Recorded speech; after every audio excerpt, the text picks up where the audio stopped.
Assalamualaikum warahmatullahi wabarakatuh. Halo semuanya, perkenalkan nama saya Moza Bunga Putri Irawan, mahasiswa dari Hukum Ekonomi Syariah di UIN Jakarta dengan NIM 12512600058.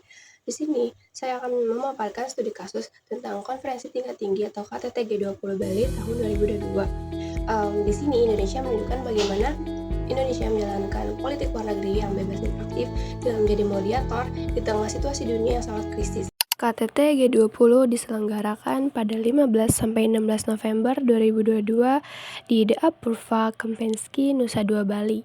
Pada saat itu, Indonesia menjadi presidensi G20 dengan tema Recover Together, Recover Stronger. Pertemuan ini dihadiri oleh para pemimpin negara anggota G20, sekitar 20.559 delegasi dari negara anggota, negara undangan, dan organisasi internasional.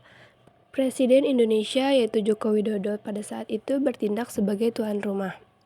Penyelenggaraan KTT G20 berlangsung ketika dunia masih menghadapi dampak pandemi COVID-19, krisis pangan dan energi, inflasi global, serta konflik Rusia dan Ukraina. Meskipun terdapat perbedaan kepentingan politik antar negara, Indonesia tetap berhasil memfasilitasi dialog hingga menghasilkan Bali Leaders Declaration, yaitu deklarasi bersama yang berisi komitmen dengan pemulihan ekonomi, ketahanan pangan, kesehatan global, transformasi digital, transisi energi, dan kerjasama internasional. Penyelenggaraan KTT G20 Bali tahun 2022 memiliki dasar hukum yang kuat, antara lain di pembukaan Undang-Undang 1945 yang menyatakan bahwa salah satu tujuan negara Indonesia adalah ikut melaksanakan ketertiban dunia yang berdasarkan kemerdekaan, perdamaian abadi, dan keadilan sosial. Lalu di Undang-Undang Nomor 37 Tahun 1999 tentang Hubungan Luar Negeri, serta Peraturan Presiden Nomor 12 Tahun 2021 tentang penyelenggaraan presidensial G20 Indonesia. Landasan hukum tersebut menegaskan bahwa keterlibatan Indonesia dalam forum internasional merupakan amanat konstitusi sekaligus wujud nyata politik luar negeri bebas dan aktif. Bebas berarti Indonesia tidak memihak blok atau kekuatan negara tertentu, sedangkan aktif berarti Indonesia berperan dalam mencari solusi atas persoalan dunia. Keberhasilan Indonesia menyelenggarakan KTT G20 menunjukkan bahwa Indonesia mampu menjadi jembatan komunikasi di tengah konflik internasional.